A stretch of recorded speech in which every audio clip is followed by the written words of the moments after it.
వస్తా, మళ్ళీ డ్రెస్ ఖరాబ్ అవుతుంది, మళ్ళీ ఏడుస్తా. చాలు చాలు. టూ,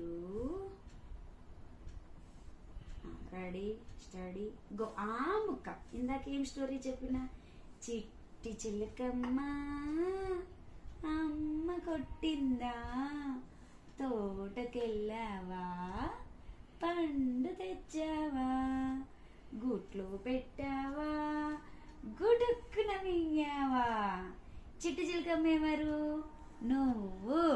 పండు ఏంటిది? సిరపు. గూట్లో పెట్టేసా, నువ్వేం చేయాలి? కప్పులో అది గుడుక్కున మింగేయాలి. వాటిలో ఒక చుక్క వస్తా, ఒక చుక్క వస్తా, ఒక చుక్క వస్తా, ప్లీజ్ ప్లీజ్ డాడీ ప్లీజ్. రేపు స్కూల్కి వద్దు, నేను తోలను. ఓకేనా? ఓకేనా? రెస్ట్ తీసుకుందాం మనమిద్దరమే. నీకు నచ్చింది చేసి పెడతా.